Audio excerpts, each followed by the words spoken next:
So what we thought we would talk about today, as Anik said, the idea of the session today is really just to hear some stories from your own experiences or your thoughts, and just start to gain or brainstorm ideas. And to start with, we'd like to ask, it's a big question about your child's future. So if we could just take a moment to have a think about where your child is at now. And,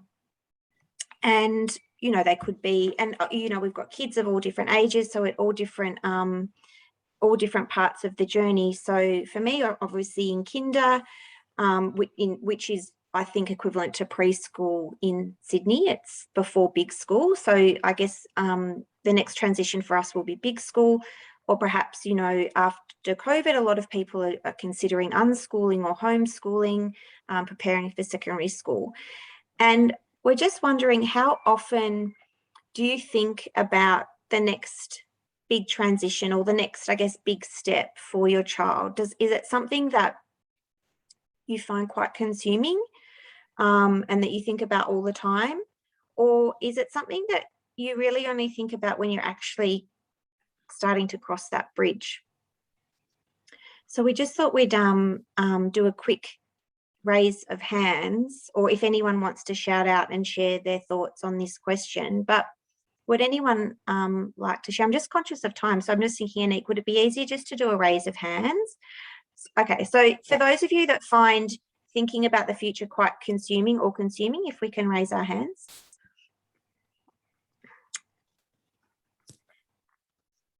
Yep. And then for those that actually only allow themselves to think about it when they're crossing the bridge or when they're about to, raise your hands.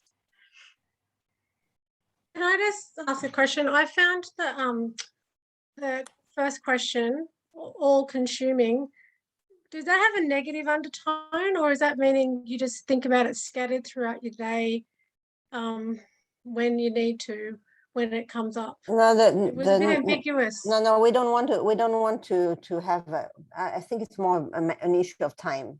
The emotional thing, how you feel, we're gonna ask separately. That's just how you feel.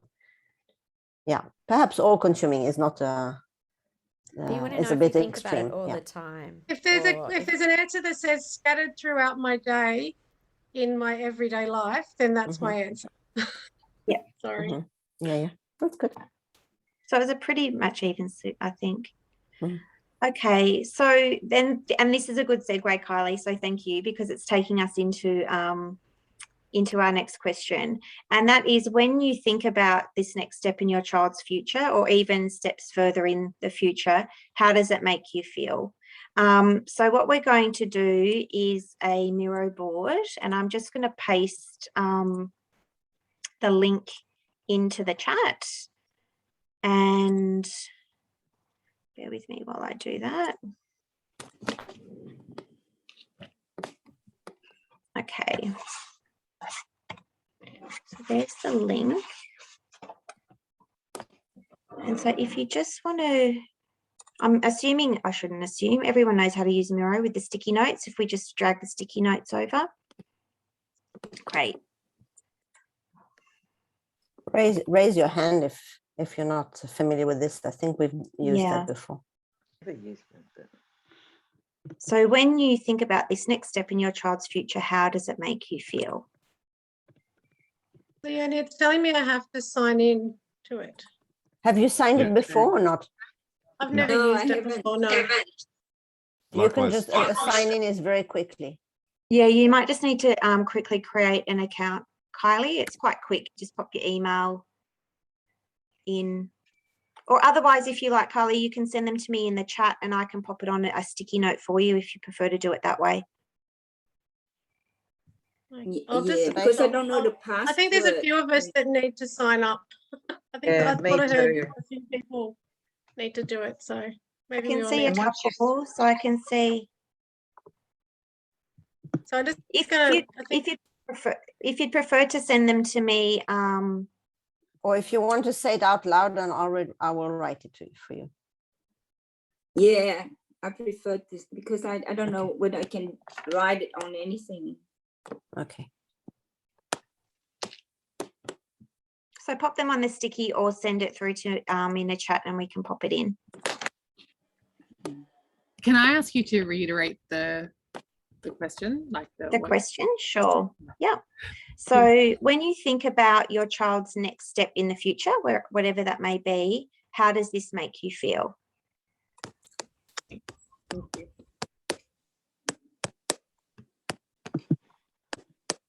I'm just trying to work out how we keep all of the notes in the same view. So I'm just waiting for a password to be sent to me. Or you're just logging in, are you, Kylie? They've got to send you a password before you can log in. So I'm just going to go to my. Anyone else signing into it? Yeah. We've got one that's popped up. Leonie, what I'm trying to see everyone's notes on my screen, but it's moving around. You know how to see everything on one screen? Oh, okay. Yeah, I'll just move them all around. Okay.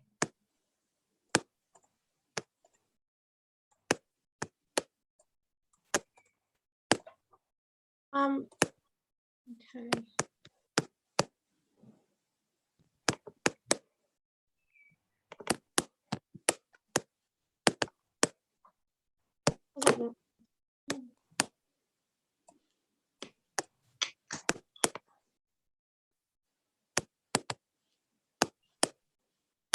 It's probably better if you share your screen, Leonie. Sorry, technologically That's okay. challenged, I'll yeah. just no, that's okay. I'll just quickly get them as they do take a little while to pop through, but they are all popping through, which is great. So as I'm sticking them over, and I'll share my screen in just a sec. So we've got hopeful, positive, nervous, but I'm getting better at preparing. Positives, it seems to ebb and flow, but currently quite hopeful, excited. I'm sending to you, Leonie, because it's not, even though I've signed up and I've done the code, it's not. That's okay. That's It's fine, okay, Kylie. just- All good.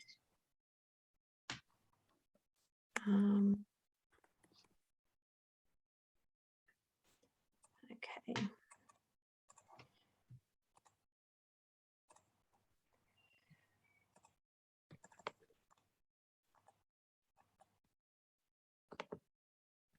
Yes, sorry. Could I, ask somebody, I've got Isabel Just type, Lee you can there. type in the chat, people, you can type in the chat if you want.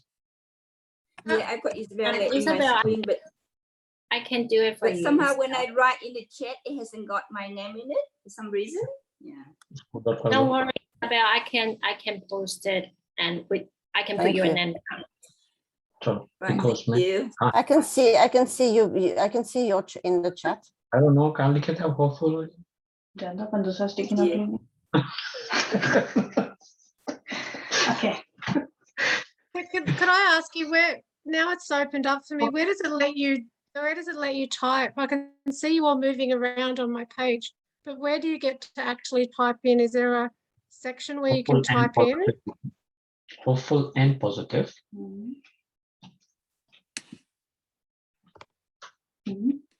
Kylie, can you see on the left on the toolbar, there's like an arrow and if you go down like 3 Yeah. before, there's a sticky note. And Press sticky note. Thank you. I found this. Thank you very much. positive for a majority of things. For a majority, majority, majority majority of things. Still working. Stressed, sometimes overwhelmed, lots of decisions, hopeful. Okay.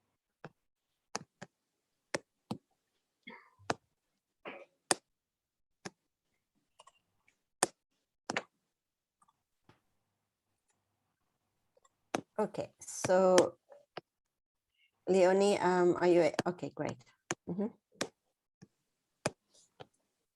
This is just a quick way for us to gather your thoughts, and we're going to come back to it later.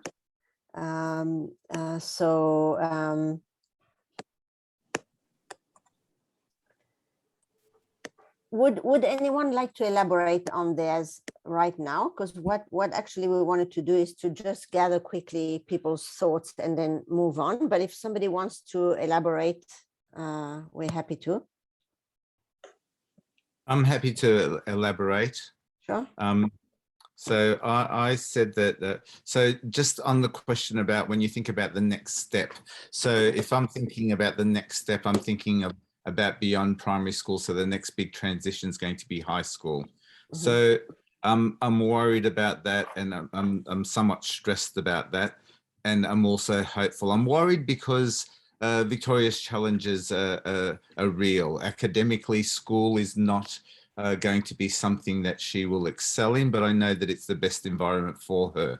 I know that it's an environment that the children without challenges experience bullying, and so it can be an unpleasant experience. So I just worry about it for her, and in a way also depending on the school, possibly Yanni as well, and his experience of you know, his own.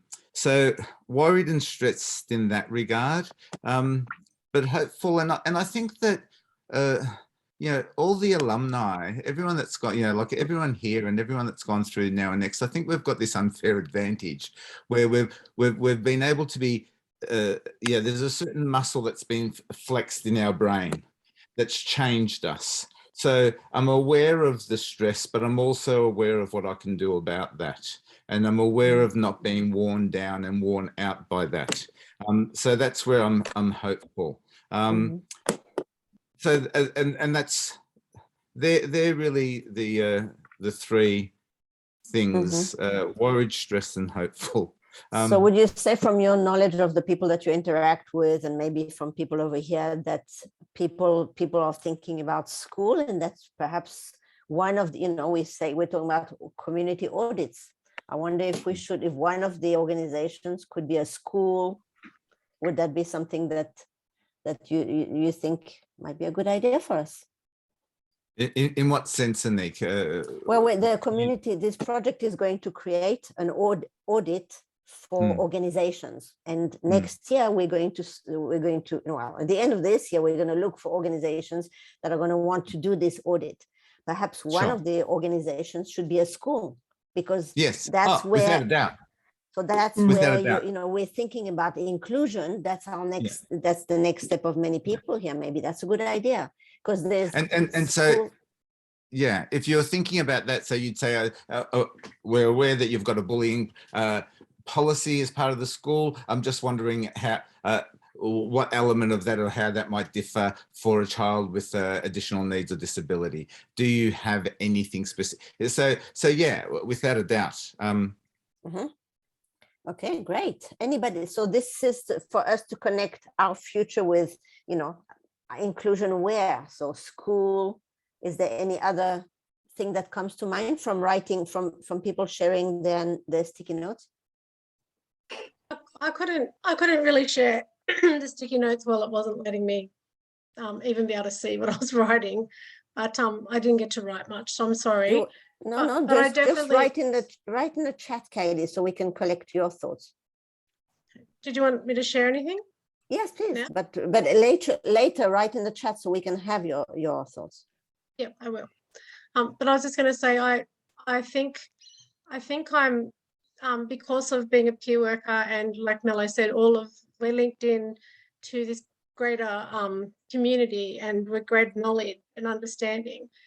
That makes me feel hopeful and think of the possibilities, and I get excited about the future for what it could mean, and how my children could be a part of the positive change we see in the future for people with disabilities. But I also feel very anxious because I've watched other people in the family grow up, and mental health is a big component of what I'm concerned of, what I'm worried about. I think mental health is very real for people with disabilities and their families. And I think it's anxiety and other forms of mental health get worse as they get older if the supports aren't in place when they're younger, and there can be trauma. And the trauma is what I'm worried about. And I see the trauma in people and in adults with disability. I hear about it on social media, and I think that is what I'm mostly concerned about, the mental health component of the lack of support and all the barriers that can cause trauma. But I'm hopeful and I'm excited about the possibilities. So it's a duality. Great. Anybody else has some thoughts to share about how what they wrote on a sticky note is impacting on inclusion in the community with specific organizations? I wanted to Nick's give a got her hand up. Yeah, Go ahead. I'll give a specific example of something that we're not dealing with, but we're looking at the moment. So one of the things that Harry is really keen on is like soccer, or being part of some kind of a team. He's not necessarily like, that's not necessarily his strength, but he's something in him is like, I want to do it. And we've been working with an organization. It's like a gym, but they do holiday programs and personal training and stuff. And we've been with COVID, he's been doing personal training, like one-on-one, where they do like soccer and obstacle courses. And I think examples like that, where like, I think school holiday care, I would love Harry to be able to go to an inclusive place, and we have done it, but I think they would feel like better if they felt more confident in what they were doing. They're actually pretty good, but I think something like a occasional care or a vacation care situation would be a really good one, because that's an opportunity where our kids can be included and supported. And yeah, I think I love might that not you have as many mentioned that. barriers with I love as that you education mentioned that, because department. in the old world, once upon a time, we used to have words like respite, as if we need to farm our kids out so that we could get, this is now hopefully out of that vocabulary. And now we think that, our kids deserve the same holiday care as all other kids. So that's an important, very, very important. Thank you. Yep. Kylene, was that? Yep, Kylene.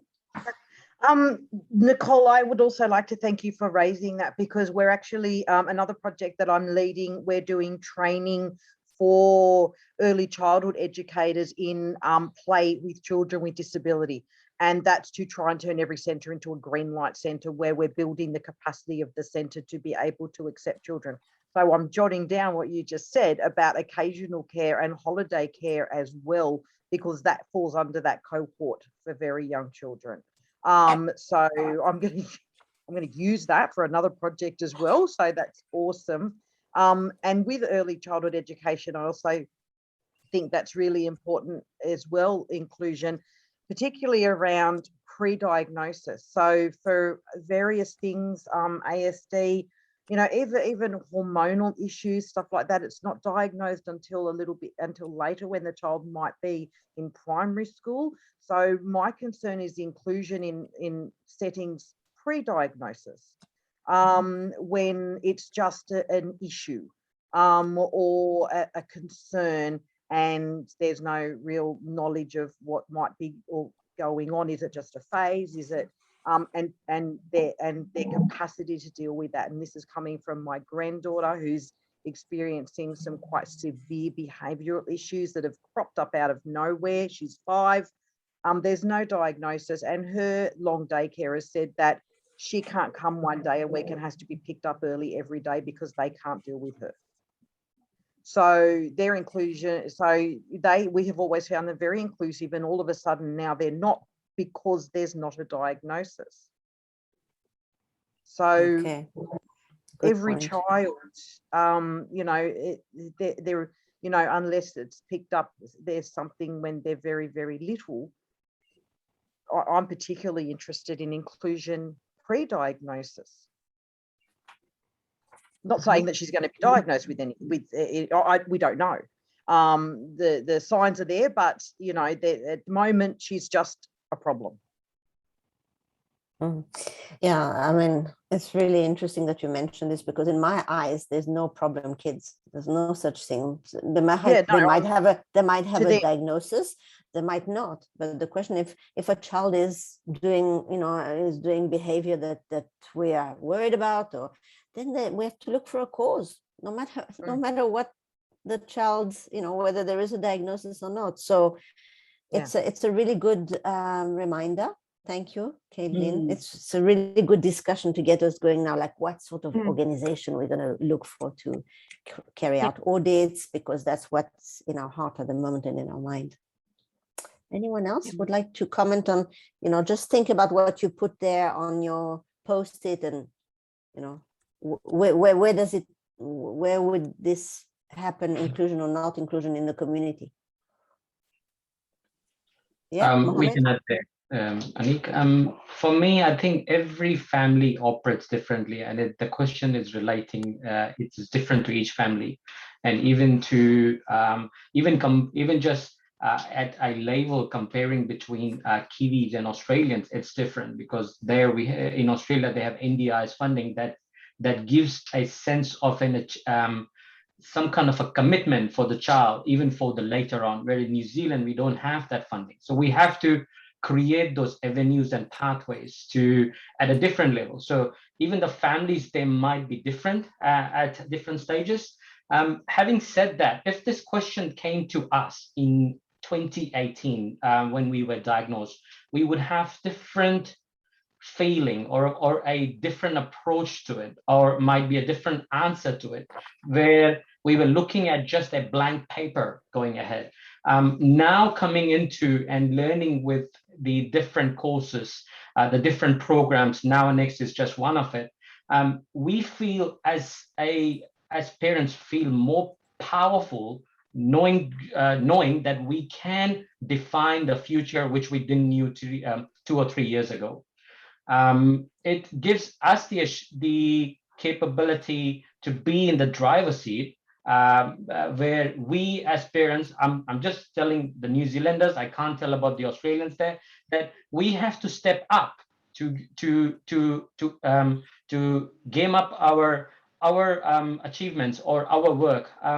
Just to give you an example, before the diagnosis, Iram never drove the car. She was the first in her family to drive a car, just because we sat down and make a decision to reach out to agencies, to reach out for even for normal, like taking to soccer classes, karate classes. She had to do that. So as a parent, we come into driver's seat and use our agency where possible, so that we can define a future that we think that for our kids would be helpful for them. So this is just my 2 cents in terms of it might be different for different families. On that as well, sorry, go Isabel. Yeah, could I quickly ask Mohammed, in New Zealand, you don't have the NDIS funding. So, was wondering whether your child has therapy, and if he does, where do you get money to pay for it, or you have to pay for it out of your own pocket? We had specialists help till he was 5 years old. Like, we used to go to an early intervention center, but that wasn't funded. We had to pay for it. And apart from that, we have some kind of help from Ministry of Education, but it's not very on regular basis, like the speech therapist. It's based on what Uma needs. So if he needs a speech therapist, we need to wait. We have a long wait list. So we had to wait 1.5 years. Now he has sessions, but it's not one-on-one with Umar. It's just as the therapist comes and works with the teacher instead of Umar. So it's just once a term or twice a term. It's not on regular basis. So to answer your quick question back, for any therapies we have to pay. There's nothing from the ministry that we can add to. There is very, very minimum support from the government.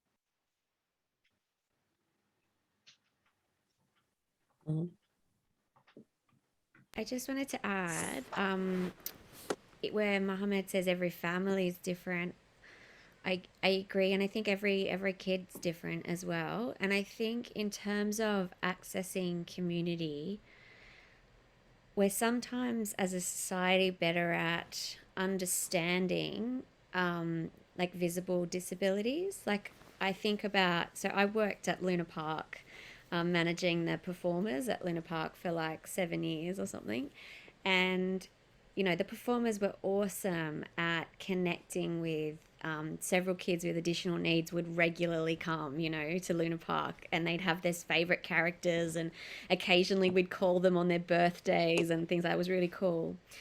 But Harry cannot set foot in Luna Park because it is inaccessible to him, even though you wouldn't think so by meeting him. But just sensory, for us, like the sensory overload, we can like last about, you know, one ride max. And you can't just buy one ride to go to Luna Park. You've got to buy like, you know, a package. And I think there is like a whole like policy on what they do with kids in wheelchairs and all sorts of things, but they wouldn't necessarily know about invisible disabilities. So I think I would like it to be thought of in this process is how do we get people to understand beyond access, you know, in the kind of typical way that we think of disability access, and also think about things from a very person-centered approach where it's the individual, like what's right for one autistic kid is going to be different to another autistic kid. Like it's not even diagnosis specific. So yeah, I just want to add that in. Great, fantastic. I'm taking notes. You might hear me typing furiously because I think that all of these are like fantastic as introduction. Carry on. Could I even add into this conversation? You know, I know quite a few families in poverty, and being able to, there's barriers for people who are in poverty before they even get to think about applying to access funding. And there's also barriers for people that the parents themselves have either mental health or disabilities themselves. So I think, you know, that those barriers that are there as well. And sometimes they're emerging disabilities or emerging mental health issues that have been a barrier for a long time. They just didn't know that that's what they had. So just from personal experience, we have a few family members that are coming out now as being neurodivergent, and mental health issues airing. And I guess through COVID, there's been this amazing way for reflection through lockdown, and people are, yeah, we've had 4 people come out of the woodwork. And it was sort of like a little bit of a like maybe before, but it's become very obvious now. And we're learning more and more about invisible disabilities. We're learning more about how to support mental health. We're learning more about the barriers. And I think poverty is not really well understood, because there is a line where you've got a burden, an everyday burden of where am I going to get the next meal, and how am I going to pay the next bill, and how are we going to get rent paid this week. That's constantly there. That makes thinking about getting a diagnosis and applying for NDIS too much to think about, almost, is an overwhelm. And I think we could come across a lot of families that can't access a lot of things, you know, because of whatever reason they come to the country we're in, and it's just not easily accessed for them. So I think there's so many different barriers that we may not even have thought of that are there, you know. And then I'm thinking of Indigenous people as well, having a whole different barrier just because of the way they're represented, or the trust, or the language around how we talk about it. So yeah, just thinking of those things as worries for the future as well, and how things can change so quickly that what once might have been recognised can now not be recognised, or vice versa. It could. So Kylie, do you have any connection with Indigenous families? Yeah, my family. My husband's from New Zealand. His family are Maori, and my cousins, my uncle and my cousins, we call my uncle Poppy. So Poppy and my cousins are Aboriginal. So yes, I do, and I have. Or to get their perspective. Yeah, and there's poverty, and there's mental health, and there's neurodivergent invisible disabilities in those, but also in family friends as well that have, and just people I talk to through the registration. I get to have some interesting conversations of what's been a barrier. People will talk about, they don't know the word barrier. They'll just talk about what they can't do and why can't they do it and why isn't this happening for them. And then I'll talk about, you know, that might be a barrier, and they'll go, yeah, it's a huge barrier because it's not happening, you know, and it's real. It's very real for people. And what I've been talking about accessing the Carers Gateway to people and not even realizing it's not the same. So if I can access it in Sydney and I can access it dependent on what my needs are, but it's not the same from state to state. It's not the same regional. It's not the same in the whole of Australia. So it's, even though it's a national program, it's different the way people can access it. And then I don't know if there's something similar, but it's for the carer. So if there's something similar in New Zealand, I'm not sure. But just even being able to access that, there are many barriers to it. And I've learned a lot just from the feedback from parents from that. So yeah, it's just being aware that we may not see, and it's not for any fault of ourselves, we may not see that there's a barrier there, and there might be times where we're trying to support families, but we can't see a barrier that they're not able to voice it. We just know that they're somehow not getting what they need. Their needs aren't getting met. They're not getting the support they need, but we didn't realize that there was a barrier there. Does that make sense? Great. I think it makes it's a good what you've brought up is so great, Kylie, because and Anik, jump in if I'm on the wrong path here or if you want to add, but not knowing, you know, you don't know if you don't know. Is that how the saying goes that I've heard a few of you say before, which I really like. And I guess this is what, you know, when we take this audit into the community and into these organisations, you know, they may well think that they're doing a brilliant job in being inclusive, but they don't know. So it's kind of the same. It's the same. You just don't know if you don't know, or if no one, if you haven't been educated or haven't had anyone with lived experience tell you. So I think that's raised a really good point. It's kind of come around full circle. And if we go back to what Mallow was talking about at the start, when with the Miro board, all of the words, all the feelings that have come through, I guess, Anika, what we anticipated from this group, because we know that we've all, you know, we're all kind of in the same, that positive headspace, strength-based approach. We've educated ourselves in that and learnt and had that mind shift set. Whereas if that, and like Mohammed said, if the question was put to him, you know, 7 years ago or 6 years ago, the answer would be quite different. So the answers that we have seen come through from you as a group were what we anticipated, and it's all quite positive and hopeful. You know, there's lots of words of hope and excited, but obviously not everyone in the community is going to feel that same way if they haven't had, you know, the training or the education that we have all had. That's why I wanted to start with this group, because if anybody is going to show the organizations a way forward, it will come from this group, because we can't ask a bunch of people who are in overwhelm or that don't have any capacity to show us a good way forward. So this is why we're here. We're starting, but then yes, we're going to include, you know, expand the cycle. Yeah, this was a great time to move to the next slide. Yeah. And I'll so what we're going to have a look at now. So Leonie, can I just say something?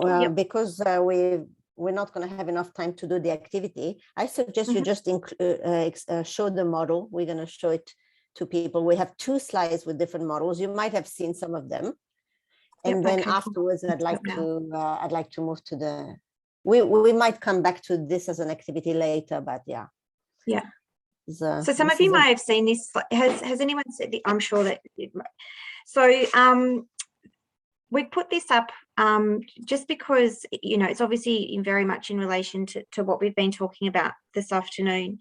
And a few months ago, I attended a workshop with Jeremy Warden. I know that there's a couple of you here that will have heard Jeremy speak before. So for those of you that don't know, He's a retired lawyer and an amazing disability advocate. His eldest daughter was born with multiple disabilities, and despite requiring support in most aspects of her life, Mina attended neighbourhood schools. She worked part-time in a number of jobs, and she lived in her own home independently.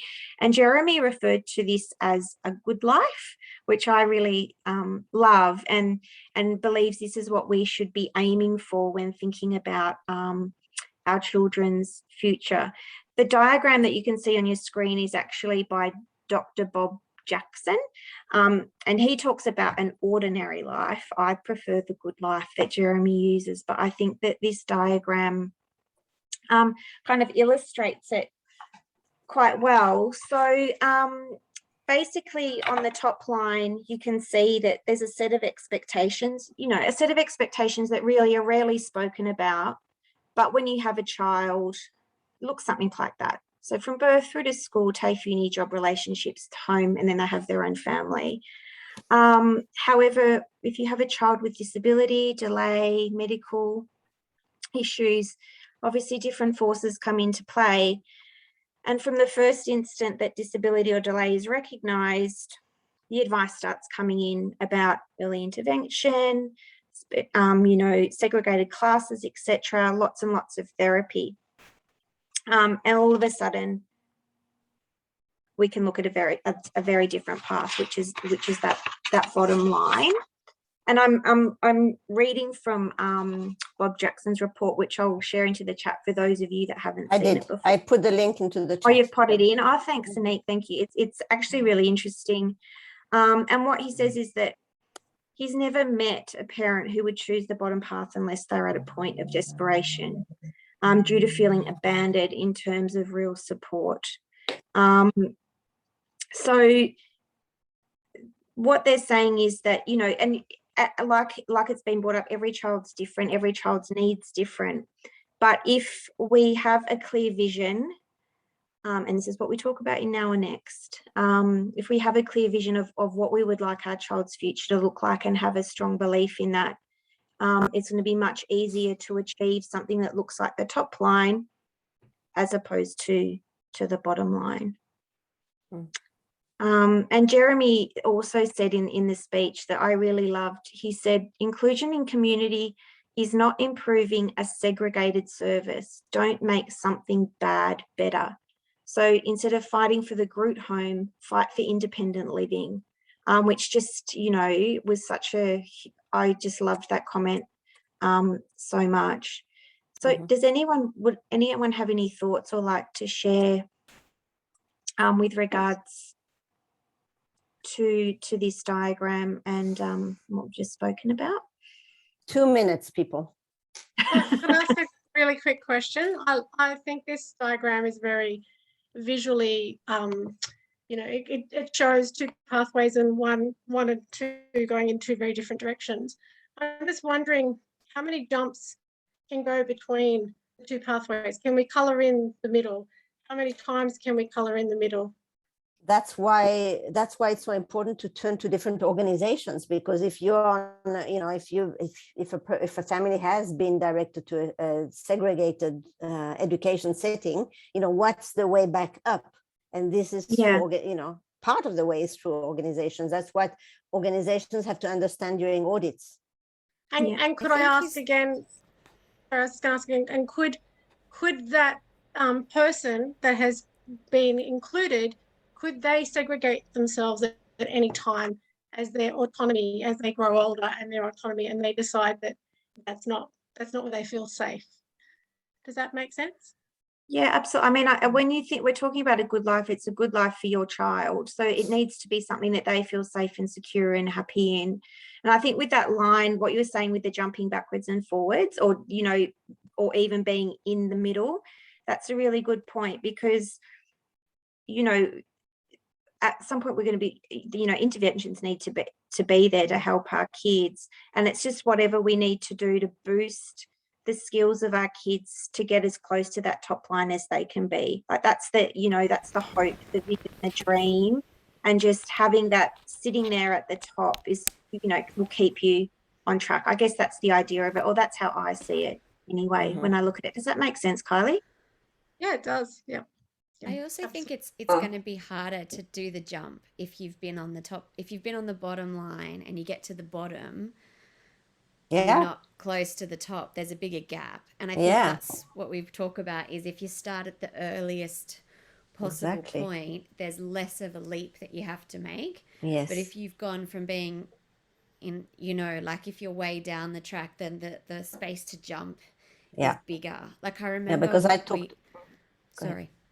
I was No, just no, going to go say, I ahead. remember hearing about, I can't remember who was with me. We were meeting, we went over to, I think it was like Gladesville or something, to where there used to be like a group home. And they, you know, they were, all the parents were oldies in their 80s were fighting to keep this group home open because their 50-year-old children were in there and had never seen a meal being cooked. Like to them, food just came out, you know, on a tray. That's because they didn't know. So for them to make the leap into an inclusive life was traumatic because they hadn't had any access to it. Sorry. Great. That's a really All good right, point people. for sharing. I'm going to move to the next slide because I really want to get. Just the next slide is, it's just a very quick. You might have seen this, but you know, what's the difference between? This written in Spanish. I just noticed. Yeah, you know, It is too. Spanish lesson today as well. Yes, I'm actually not sure if anyone knows whose model that is. Please write it in the chat because I've seen it many times. I don't know who. Might be even Simon Duffy. I don't know. But you know the difference. You know, if we want the bottom right, which is the best, you know, where everyone is together. And I've got to disclose, I don't like the word inclusion. I prefer the word, you know, participation and contribution, but that's the word inclusion that people understand, unfortunately. But you know, there's different types of thinking about this. So I'm not going to say any more now because we can come back to any of these at any time. And I would like to hand over to Jackie. What we wanted to do is we wanted to involve you as soon as possible, as early as possible in the process of designing that audit. Like if we went to an organization tomorrow, an early intervention center, a school, a sports club, etc. What could we do with them to bring up about exactly the points that you've talked about? You know, are they aware that they're not aware, etc., etc. So, Jackie, are you able to share? So Jackie is going to present to us 3 different ideas as on the start line, and then we're gonna, you know, discuss and choose. So that next meeting we can actually go more in depth into what an audit might look like according to one of these options.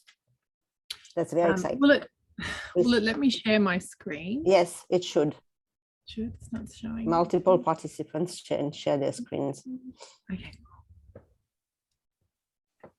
Share screen. Okay, cool. Here we go. Okay.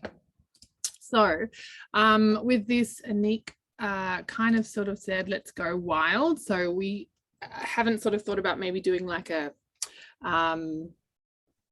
like a standard notepad and book with giving it sort of scenarios for them to think about. We've thought about how can we sort of create thinking, empathy, really kind of create, like immerse them in sort of feeling about the message of how we feel that our children have not been included or had an experience of some sort. So I'm just going to go through these concepts. They are very early concepts, and obviously we'll work through which one we all decide to go with.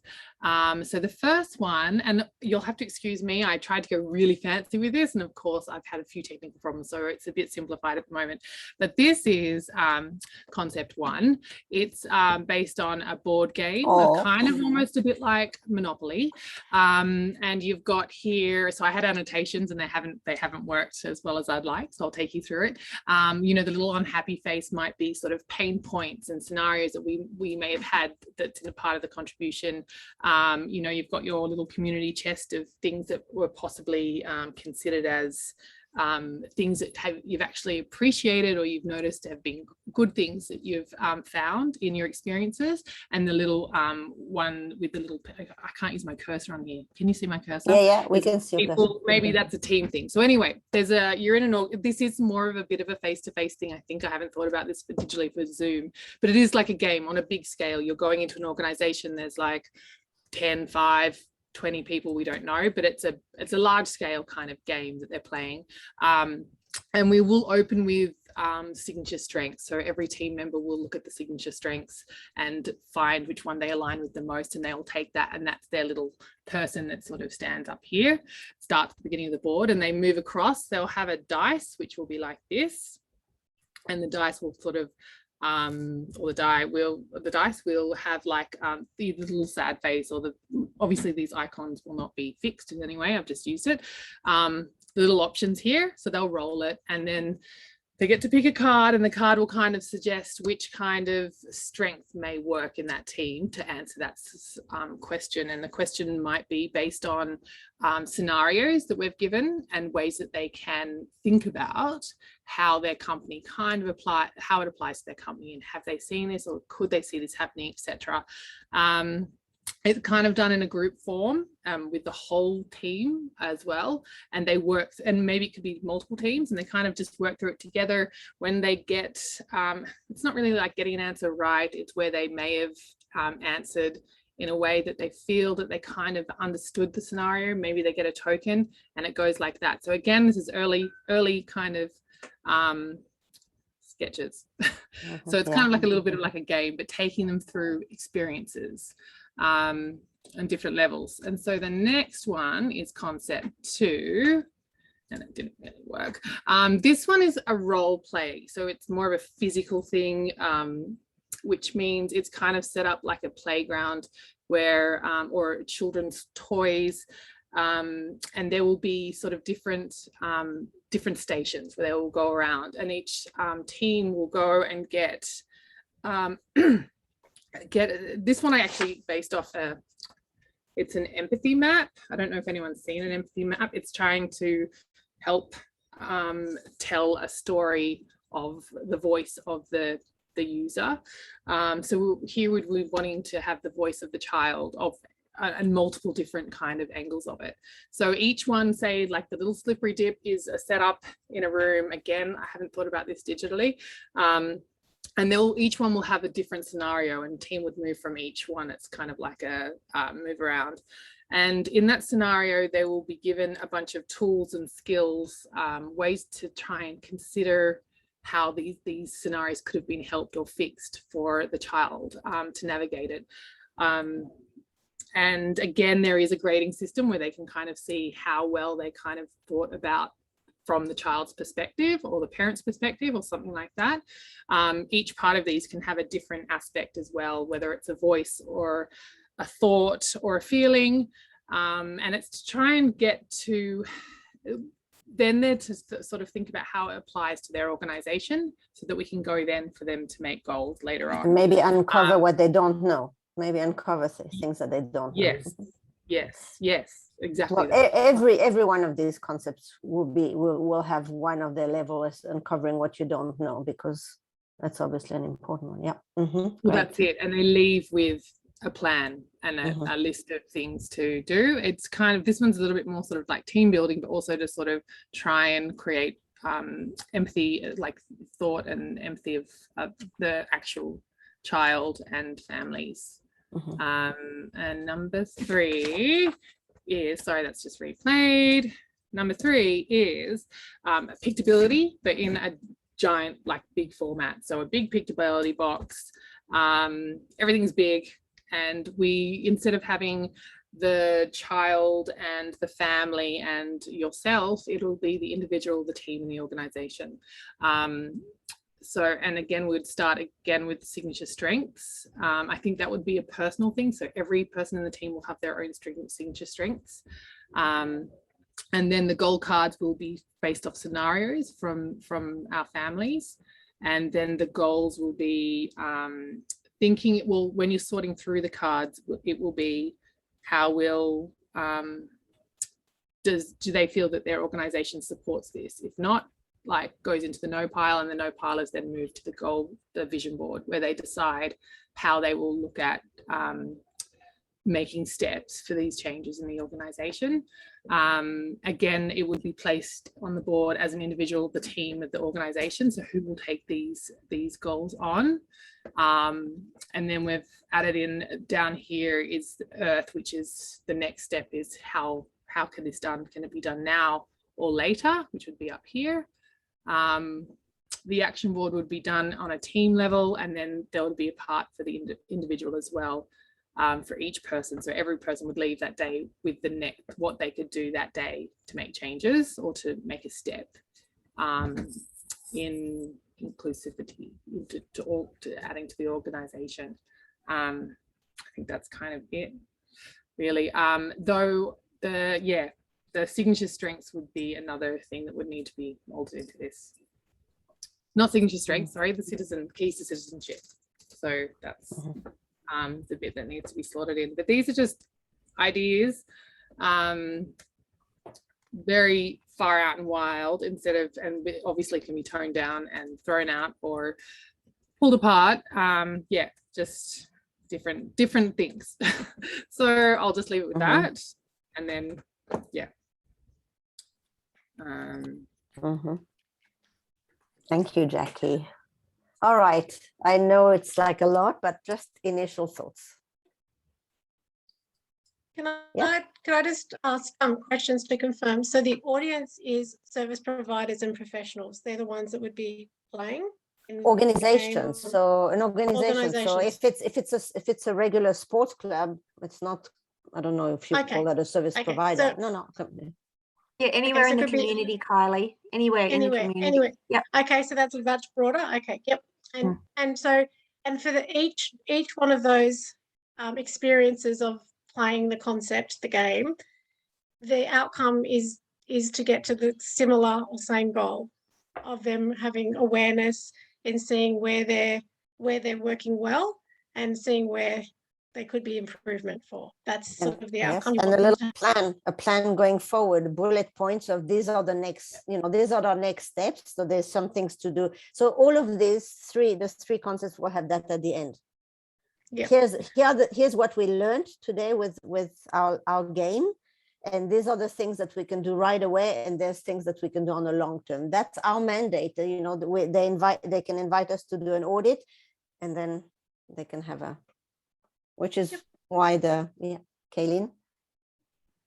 So just with audit, by definition, that is have a look at what we have now and then ways to improve it. So out of those three, I understand the goals of the way to improve, but I didn't understand so well the concept of how those three incorporate where are we now. So what do we do now towards inclusion? Maybe that was the strength in what do we do now really well about inclusion? What do we not do? Like at what point are we starting at? So for example, people might, and they know what they don't know, they might have, accessible car parks, and they've got rails and they've got ramps and all of that. But as Nicole said, they haven't thought about the sensory aspect. So if there's something, so where are we at now? We do these things and we do them well, but how do we move from that? So I guess, I got the end goal out of those three concepts, but not that how do we get the organization to where are we right now? Go ahead, Melo. Yeah, thanks, Jackie. All three are amazing. In terms of getting to that point, the way that you explained concept 3, I really liked that, working through, are we doing this? And you're talking about putting it on a different part of the board, and that way they're almost being guided through having an awareness of are we not, and then then allocating it on the board for those next steps. So yeah, they all look great, and I'm sure that they'd all be fantastic. But if I was voting at this point with what was presented, I liked concept 3. I think that would, it seemed like that gives them a better idea of where they are now, and through the questions, making them aware of and making decisions around the fullness of the "Are you ready?" and having to make those answers. Thank you. Sorry, Get myself. sorry, I was just going to add as well that I agree with Mello. The third concept was the one that did it for me, and I really loved in that third concept about what it said about what are team members as individuals going to do, what is the team going to do, and then what is the organisation as a whole going to do. And I think that would certainly generate a sense of ownership and commitment within the entire organisation, which is really important. So I really, loved that one the most, and maybe it's because better the devil we know, I don't know. But that was the one that did it for me. We thought we'd open up possibilities. Yeah. Thank you. Nicole had her hand out. Yeah, so I had similar thoughts as Mello. I thought my favorite was definitely number 3 as well. And I think I'm not sure I quite got it, but I just thought I'd double click and see.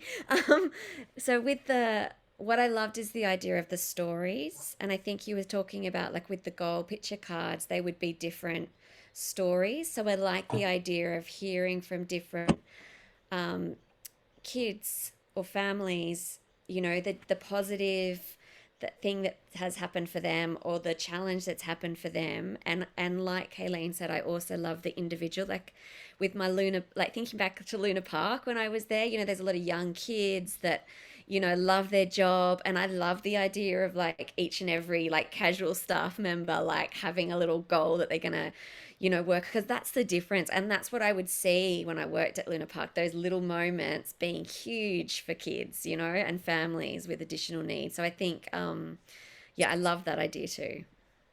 Hey, Is that what you were talking about with the gold card, Jackie? Sorry. Yeah. Can I just hold on a second, because Ashley has to go. Can I just give Ashley the mic for a sec before you go, Ashley? Do you want to say, do you have any feedback or any ideas about the games? Or I think I probably need to think about it a bit more. Okay. Cool. But thank you so much. Sure. Bye, Ashley. Hey, can I just also add, in that third one, because I'm a person that used to hate role plays, but having said that, I understand the benefit of them, and I think that you could almost also even ask, like, you could almost pose the question, and I think it was maybe Nicole was just talking about the experiences, and you could pose the question in this situation, and it might be around invisible disability, it might be around access, it might be are you prepared for this situation, and what would you do in this situation? And that would then allow them to have that, actually, and they would be, I could just imagine them looking at each other around the room and starting to question and realize what they can and what they've been doing or maybe not be doing. So you could almost incorporate some role play or some case study type questions to help them get to those answers as well. Bringing real people, like real kids in the room, like not physically, obviously, but connecting them with real stories, like the storytelling element is always so powerful. So I think maybe less abstract. Victoria's 10 years. I love the real stories, because one of the things that for us, Victoria's 10. Now, disabled toilets are great if your child's 6, but trying to put a 10 or a 15 or an 18-year-old that needs assistance in you're kidding yourself. Like, I'm talking about the venue. What you're providing isn't actually taking care of that family or that person or that child. So some real life situations is going to give them that real awareness. Yeah, thank you. That's it. That's exactly kind of what I was going for. It came from Melly, you might like this, a team building thing called Lost at Sea, where they gave scenarios, and then they got tools, and they had to figure out what was more important, basically, on the ranking. I thought that's, the scenarios. And I love like the whole idea about having images of images, I guess, of children, but faces to some of the scenarios with even with the goal cards with pictability, because like Nicole was saying, that many disabilities are invisible to see the faces of some of those children, where it's like you wouldn't know any different. And so I think, painting all these pictures and stories and stuff definitely build empathy in people that don't really understand it. And I think it's, oh, sorry, Jackie, keep going. No, I'm good. Thanks.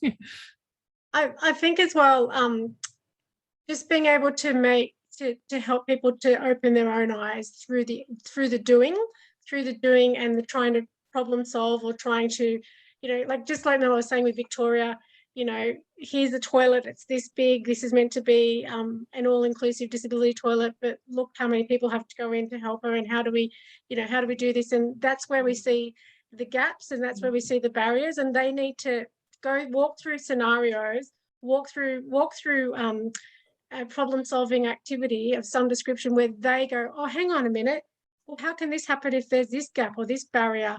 And I was just talking to a peer worker yesterday who's been learning some stuff, and she was just saying to me, but I can't do this part. And I went, oh, that's because there's a gap. There's just a bit of gap in information, but you don't know what you don't know till you know it, which is what Leonie was saying before. And we need to be able to get them to see it's not that there's a problem with that person, there's a problem with the system the person's operating in. And that's what we really want people to see, right? That's what we're trying to make. Uncover the system. What's invisible, visible, right? What Jackie would say. Yeah. So that, I think it is in the doing part that when people try to put, and if there's different organizations, some we know will be doing a lot of things well, and some will be just touching on it and thinking they're doing it well. And we want to make that obvious to them. So it has to be something that we're going to have. What I'm assuming is you want something that's going to be for organizations that are doing really well and organizations that are doing not so well. And we need to find something in the middle so they can all meet in place, right? So then they can, would that be what we're looking for? Something that everybody will become obvious to, So, and engaging. I'm just writing.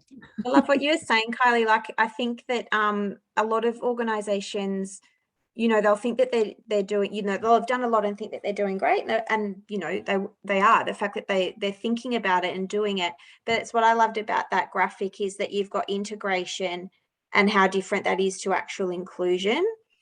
And I don't know where I heard this story, but it was just like, wow, like it's so simple, but it's so, once it's been, so the story is, say you're going to the museum with your friends, right? And all of your friends are able to go into the museum by the stairs at the front and enter through the front entrance. So they're able to go into the big grand foyer of the museum, have that wow factor of entering all together. But you can't, for whatever reason, and need to access via the ramp at the back. So the museum will say that they're inclusive, but that's not inclusive because you're not being included. You're not entering. Do you see what I mean? Like, it's such a simple little, missing out, and no one else seeing missing out except for the person and their family who's feeling. And no one else is entering from the back.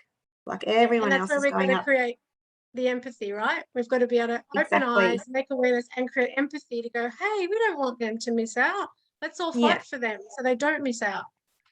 I've actually not experienced it myself, but I went to a 50th where the function room was on the second floor and there was an elevator for people in wheelchairs. So they promoted themselves as inclusive, and the person whose birthday it was booked them because one of their friends was in a wheelchair. And so they booked an inclusive function room. On the night of her 50th, the elevator broke. And so this person could not attend the party at all. And people had to care, and someone went downstairs and had dinner with them. And so, that's if you can't be part of that whole experience in totality.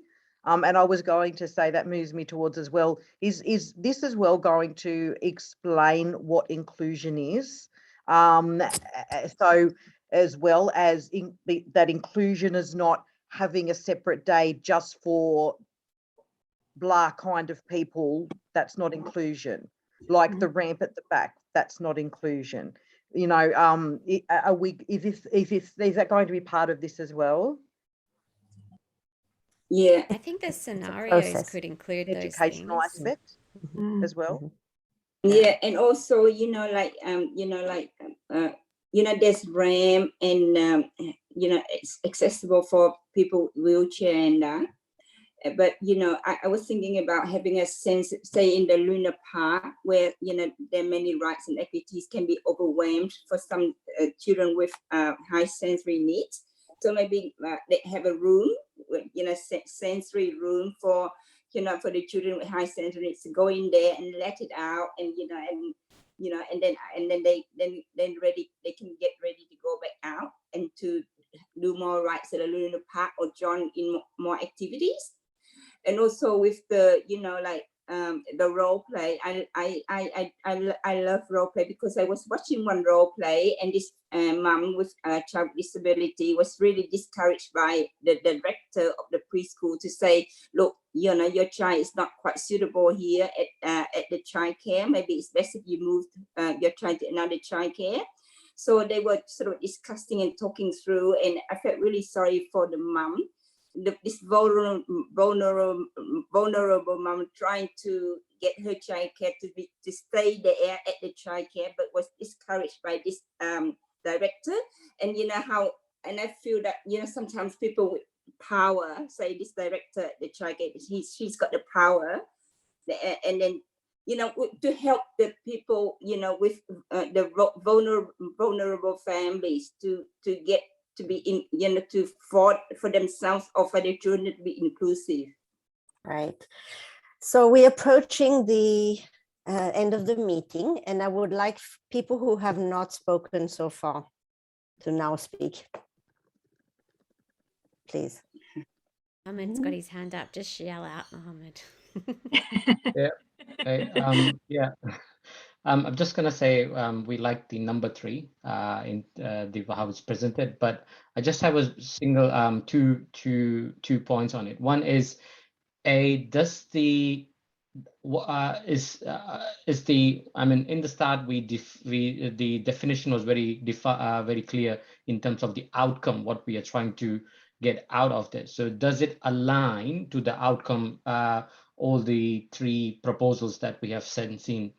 And for me, the more important thing is I like the idea of the pictability using the corners of individual organization and so on. But I believe if we want organization to be part of it, they should not be in a corner. They should be in the middle, because they are the ones who are centrally working towards it. And you mean on the vision board? On the vision board? And correct, on the vision board. So when we look at the vision board, I mean, when we are doing pictability, the whole accountability of a pictability now sits with parents or an individual. So it's fine looking into corners to say family, child, or personal. But if you're working with organizations, we don't want to put them into a corner. We want them into a middle, so that they feel more centric, because they will be adding the value into it, not us. We are just facilitating it. I love it. Aram?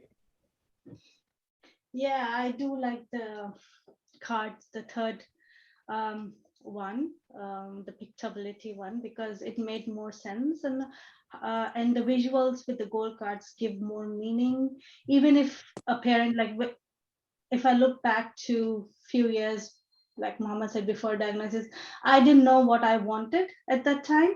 And with the community inclusion as well, I feel that I sometimes don't understand when I need to ask and when I need to step back and just, sometimes I just get carried away.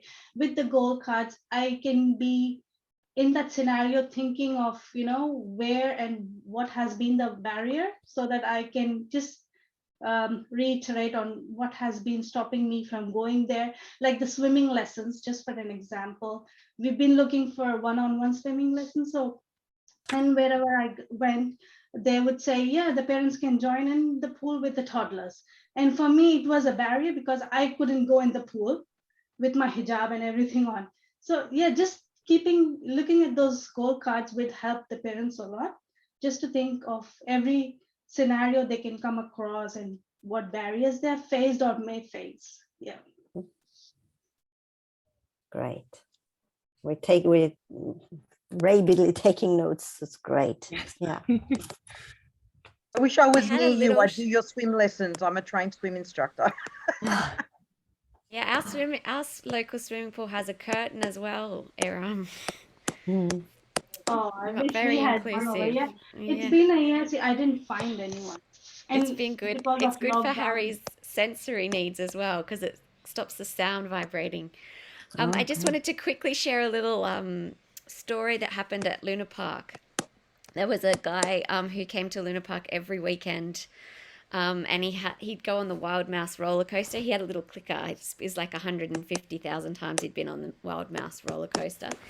Anyway, he one morning the Wild Mouse didn't open at 11 o'clock sharp, and you can imagine he was quite distressed at this. And the guest relations woman was like, I'll cut up your annual pass if you don't stop. That was her like reaction to him getting distraught about, because he was like losing it. And I just thought, that happened before I had Harry's diagnosis. It was like when I was looking to get Harry's diagnosis. So I was like learning, and I remember just thinking like, oh, if only that she understood, it would have been a better way of dealing with that situation, rather than just treating him like a child. He was in his 30s, so it wasn't appropriate. He was acting, inappropriately, but her response to him just escalated things rather than calming things down. So I think, I think little examples like that, like what would you do in this situation? And then comes the learning. Like I think Kayleen's right. Like I think there needs to be an element of education. So maybe the scenarios come up first, and then after they've discussed it and thought about it, then we could also share like a different way of dealing with the situation and why that would work, or why, in this situation that wasn't the best approach, that kind of thing. Yeah, and that would just show them that they maybe need a little bit more training in one direction. So that could be an action point. Yeah. Yeah, Not I to like say that that- idea too, because it's emotive too. I think if you get, you get the people, emotionally thinking about it. And there's lovely videos as well, particularly from Disney, with the opposite, or lovely stories I've read as well, where people have really just been so wonderfully supportive to children that, aren't Leonie, coping there's the so time well. to share the story that you were telling me about with that person that connected to Ned, because that's actually the right time to remember. Which story? The story that you told when we were talking about inclusion, and you said that Ned went to a lesson, and there was that person there that connected to him. His music teacher. Yes. Story. So that, because that would be also fit right in here as an alternate scenario. If you like, if everyone would like to listen to my story. Yes. So when Anik first spoke to me about this project, she asked me to have a think about citizenship, which the keys to citizenship, which I think we'll be talking about in the next session, won't we, Anik? And how I could see that they'd already affected our family, even though Ned was 4. So what I did is I actually just thought, oh gosh, okay. So I actually went and had a look at our NDIS plan and what our goals were for Nettie, and just to have a think about that. And one of our goals is that we would like Ned to develop meaningful peer connection and friendship, so that he is able to confidently engage in social interaction with family, peers, and wider community. So that's one of Ned's NDIS goals, current NDIS goals. And from a very young age, I wanted to ensure that Ned was doing things that weren't just therapies. So I enrolled him into a local music class when he was 6 months old. Because that's the age that they start taking them at 6 months old, these little babies. It's very cute. I think it's more for the mums to get the mums out of the house. But we started going, and he still attends now. So, 3.5 years later. So reflecting on the past few years and with this newly acquired knowledge of citizenship, I can see that we as a family have gained so much more than Ned learning to appreciate music and keeping a steady beat. So when Ned enters his music class, he has a purpose. He knows he's valued and respected. He knows he'll be invited to join in on the singing of the welcome song. It's so exciting to see his delight when a familiar song plays and he remembers the words and the actions. And he's developed a really beautiful bond with his music teacher. So she has incorporated on her own accord keyword sign into the class. So, this got me thinking that, she's taken that on board and is just doing it for Ned's class. But why isn't it that done for all the classes? It's such an easy thing to do. Or to, you can just go on to Keyword Sign Australia and you can download these beautiful posters of all the nursery rhymes with all the actions and, the PEX pictures, the work. So, and that would be taking it obviously to the next step. But because of this music class, he's got this bond. He's formed little friendships. We sometimes bump into his music class friends while we're out shopping or visiting the parks. And so that's just such a thrill knowing that he's part of the community. And I think another really big thing for Ned is that he's allowed freedom to be himself while he's at music class. So there's no pressure for him to sit on the mat or participate in all the songs.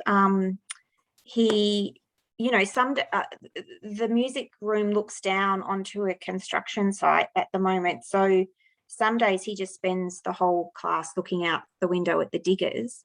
And that's fine. And he's just accepted for who he is. He knows that. And because of that, he has a confidence at music class, which is not always displayed in social settings. So he's appreciated for all that he is. He shows up being unique, different, and equal. Oh, it makes me cry. So that's our example. Yeah. So yeah. So Kylie, can I just 1 minute because we need to finish and I wanted to say one more thing. Yeah. Go ahead. Oh no, say what you're saying. If there's time, I'll say it at the end. All right. So thank you, Leonie. Sorry, I always get emotional. I think everyone's used to it by now. It's all right. I'll be fine. Yeah, I think it's time for the last slide, the wrapping up. So Kaylee, while you're putting the last slide, Kayleen here, our project manager, will authorize, you're gonna please just write your participation as a community inclusion project when you fill those forms or whatever app there is, right, Kayleen? Is everyone on Harvest? Sorry, I can't see everyone anymore now. The slides are. Yeah. Hang on a second. So some people are on Harvest. The boring stuff. Is everyone on Harvest? Some are on Harvest and some are contractors, Kayleen. Oh, okay. No worries. So for today, it's not the facilitator rate, it's the other one. And the contractors? And those on Harvest, if you can put it in under the ILC peer-led co-design project as a webinar or as research, or I don't know, I'll have a look, but I think it's under meetings or something like that. You can put it under there. That will come to me. I will approve it. And as a contractor, if you can also put the name of the thing, and if you send in invoices, who sends in invoices? Yeah, can you send them via me, please? I'm just putting my so then I approve them straight away and send them straight through. Yeah. I'm just putting my Okay, yeah. While Kayleen does this, can I advocate for next week's meeting? Because next week is when we're going to unpack together with Jackie. I guess it's a unanimous solution 3 that people said. Just to let you know, that was my favorite too. But I think that we worked a lot on the predictability dynamics, so that it's now a strong sort of sheer process to. But I didn't want the other options also, because the other options also open our minds to other things, and then we could perhaps one day develop another option with another project. So everything is being remembered, everything is noted.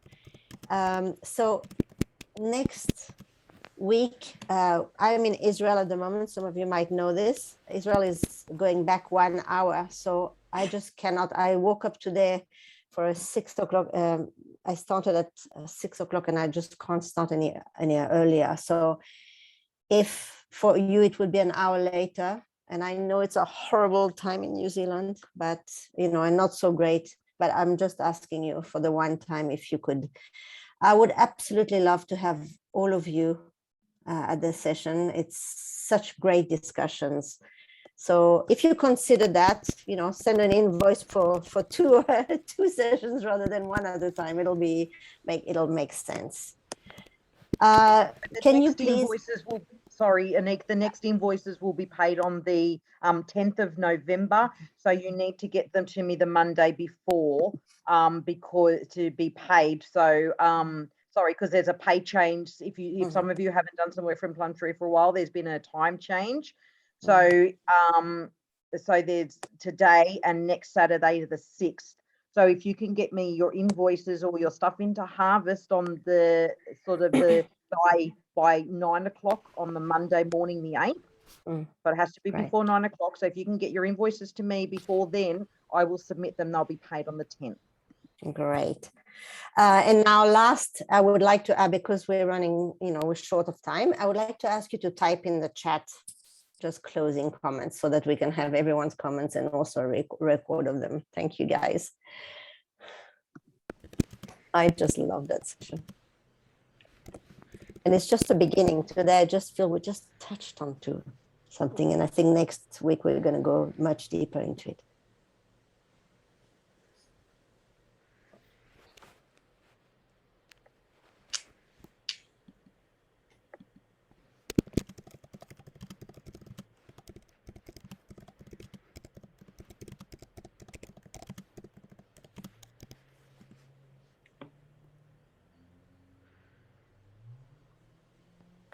Also, could I get a show of hands of who can come next time?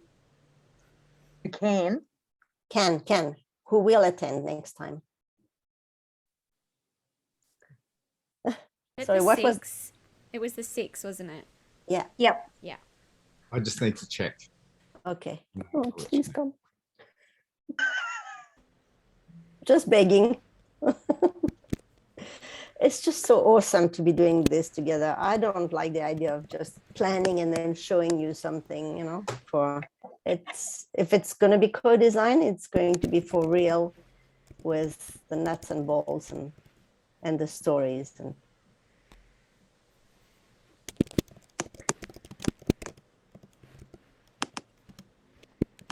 Okay. Sorry, Anik, I put into the chat a far out idea like I normally have. You mean earlier? Sorry? Earlier, I said, no, I put just in the chat as my closing comment, a far out left field idea. Okay. Where is it? That one gigantic organization that could probably use this to understand people with disability is the police force. Great.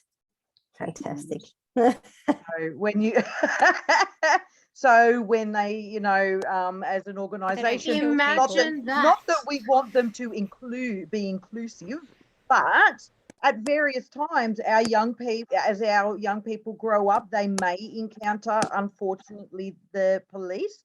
And wouldn't it be great if our boys and girls in blue understood various disability, especially those ones that are not so obvious, like ASD and stuff like that. And Nicole, when you were saying, you know, about the guy coming to Luna Park, that's what I thought. Well, that's required, you know, people with you know, on the spectrum have actually been shot dead because, you know, certainly in the States, because the police couldn't calm them down. And Kayleen, I don't know if I don't see your comment. Did you sure you pressed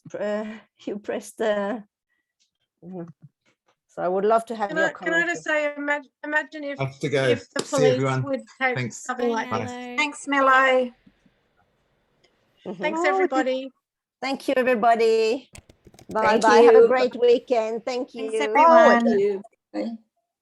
mine only went to Isabel for some strange reason.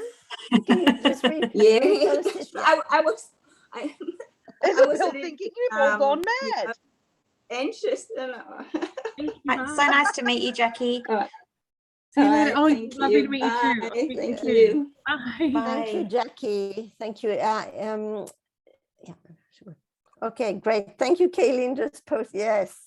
What a great idea. You get everyone fired up at the last minute. With my very left field, way that's out good. idea, but geez, the money you'd make True. if you sold it to the police force, as well as the yes. positive, you know. Yeah, well, all we need is an in, you know, maybe somebody knows, you know, someone to just get them to do a pilot. You never know. It could. Yeah, well, I would just go to my local police station. Well, let's I would try. just keep visiting. I'll just keep visiting police stations until someone says yes. Okay. I'll get Okay. myself arrested. No, for being a nuisance. No, wouldn't that be awesome?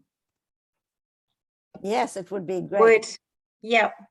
You know, Absolutely. not that we don't want our young people to get in trouble, but at various times they might, and it might be just through misunderstanding. It's a valid fear. Like, you know. And I guess I'm coming from a place where my son is older. Yes. So, and he is not aggressive or anything like that, but he has the potential to be. Like, I've seen him, this kid picked on him all through 1 year, all throughout football training, Tuesdays and Thursdays all year. The second last training, Ben cracked and smashed him.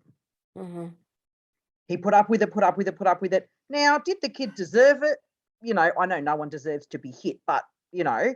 I'm going to have to take a quick bathroom break before I have No, that's okay. I've got to go. I'll let you go. Thank you so much.